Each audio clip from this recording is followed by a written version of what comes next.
Chapter 1, The Hook, midnight to 0:45, she was there. The staff saw her. Her name was in the registry. And then she wasn't. No checkout. No bag at the front desk. No body found in the room. Just a key on the nightstand, and a name that, when the staff checked the registry the next morning, was simply gone. This story comes from a place in rural Japan that locals have stopped talking about. And when I tell you what happened to the others who asked too many questions, you'll understand why. Stay with me, because today we're going to walk through 3 things.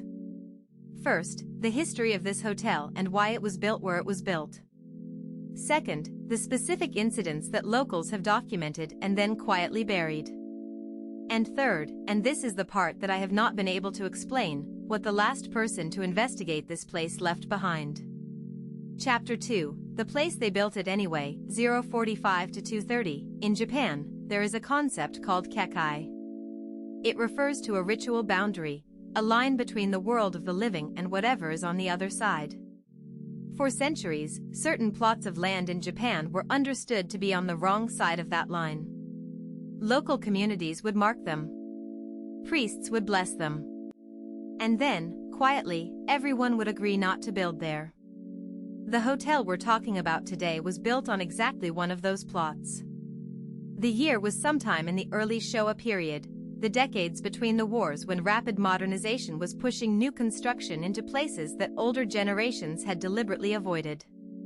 Local records, and I've read translations of the relevant documents, show that at least 2 of the workers who broke ground on this site refused to continue after the first week. They didn't leave notes explaining why. They just didn't come back. The foreman at the time reportedly told the remaining crew that the land had been cleaned. That a proper ritual had been performed. But here's what I want you to hold on to, because we'll come back to this: the priest who supposedly performed that ritual? There is no record of him in the regional temple registries from that period. No record. No name. No temple affiliation. The hotel opened anyway. And for the first few years, nothing happened. Or at least, nothing that was reported. Chapter 3, The Incidents, 2:30 to 4:30. The first documented incident happened roughly 18 months after the hotel opened. A woman traveling alone checked into the hotel. She signed the register. She was shown to her room. The night attendant recalls seeing her light on when he made his late round. The next morning, she was gone. Her room was empty. Her luggage was still there. The staff assumed she had gone for an early walk. They waited. They checked the grounds. They asked at the local train station. She was never found. Now, here's where the story becomes something other than a missing persons case. When the family came to collect her belongings, a junior staff member pulled the registry to confirm the dates of her stay. Her name was not there. The head of the hotel insisted there had been an error. The page had been replaced. A record-keeping mistake. But one of the maids, this detail comes from a handwritten account that surfaced decades later, one of the maids said she had seen the entry herself, the night before, when she filed the room keys. The entry was there. Then it wasn't. And nobody could explain how. This would happen 2 more times over the next decade. Same pattern. Guest checks in. Guest is seen by staff. Morning comes. Guest is gone. Registry shows no record. Each time, something was left behind. Not luggage. Something smaller. I'll tell you what those items were. But first, and I want you to stay with me here, there's something about the room numbers that nobody talks about. Chapter 4 of The Room, 4:30 to 6 o'clock. In Japanese culture, the number 4 carries a weight that most Westerners don't fully appreciate. The word for 4, sure, is the same pronunciation as the word for death. Hotels, hospitals, apartment buildings across Japan routinely skip the 4th floor entirely. The hotel we're discussing did not skip the 4th floor. More than that, every one of the 3 guests who vanished was assigned to a room on the 4th floor. The rooms were not the same room. Different numbers. Different configurations. But the same floor. When one local historian began compiling accounts in the 1980s, she made contact with a retired staff member who had worked at the hotel for over 30 years.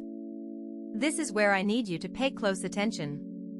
Because what he told her, and what she then wrote in a private letter that was later shared with a Folklore Preservation Society, this is the part that has stayed with me. He said that on certain nights, he couldn't explain which nights or why, the light in room 402 would be on. Even when the room was unoccupied. Even when the circuit breaker for that room had been switched off.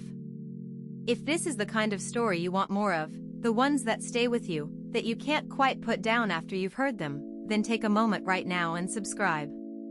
There's more where this came from, and what's coming next is darker than anything we've covered so far.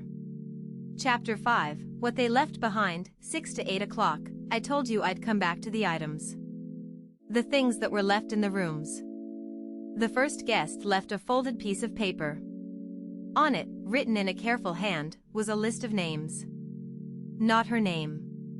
Names that the staff didn't recognize. The second guest left nothing visible, at first. But the maid who cleaned the room that morning reported that the mirror above the vanity had something written on it. Incondensation. From the inside. She couldn't read all of it. But she remembered one word. A direction.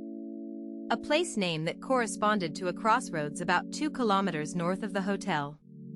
The third item, and this is the one that the retired staff member mentioned specifically in the account I described earlier, was a key.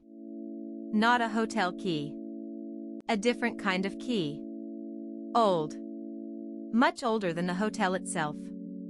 The manager at the time reportedly had it examined by a locksmith. The locksmith said he'd never seen anything like it.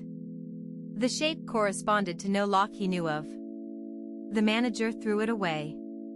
3 days later, it was back on the front desk. Nobody had put it there. That key, as far as I can tell, is still somewhere in that building. Assuming the building is still standing. I say assuming because the most recent account I was able to find is from roughly 6 years ago. A person claiming to have visited the site posted a series of photographs and a short written account on a Japanese internet forum dedicated to urban exploration. The photographs were what you'd expect. Decay. Ruin. The kind of beautiful devastation that urban explorers seek out. But the account, the written portion, stopped mid-sentence. Not a dramatic mid-sentence. Not a cliffhanger designed for attention. It just stopped. As if the person had looked up from what they were writing and never looked back down. The account was never updated. The user never posted again. Chapter 6, The Pattern, 8 to 9:45, here's what I keep coming back to. Every single element of this case follows a pattern that appears in Japanese folk belief with uncomfortable consistency. There is a belief, and this is documented across multiple regions of Japan, not just one locality, that certain places hold what can only be translated as a door that was never closed. Not a supernatural portal in the Hollywood sense. Something more specific. More domestic. A wound in a place, created by violent or sorrowful events that were never properly acknowledged, never grieved, never ritually resolved. These places, according to the belief, do not trap people who enter them. They do something different. They erase the evidence that those people were ever there. The guests didn't disappear. At least, not in the way we usually mean that word. What disappeared was the record. The trace. The memory, even, of the people who had been there.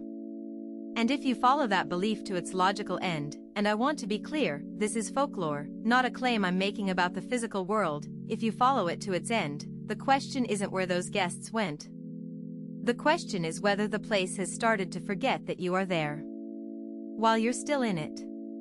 This is the part of the story that sat with me for weeks after I first came across these accounts.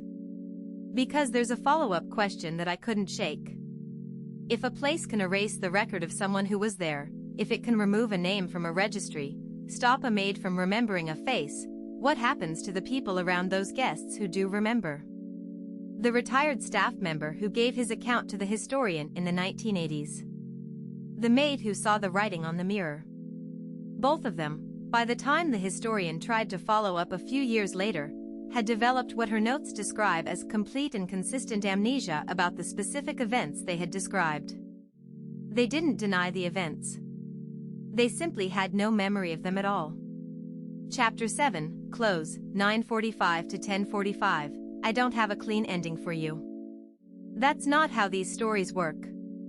What I have is a set of documented accounts, a pattern that appears in Japanese folklore across multiple regions and multiple centuries, and a building, possibly still standing, possibly not, in a part of rural Japan that I am choosing not to name. Not because I think naming it would cause harm, but because I genuinely don't know whether the address I have is accurate anymore. Places like this, in the folk tradition we've been discussing, don't stay in one location. They move. Or perhaps more accurately, the boundary moves. The kekai, that ritual line between the living world and the other side, is not always a fixed thing.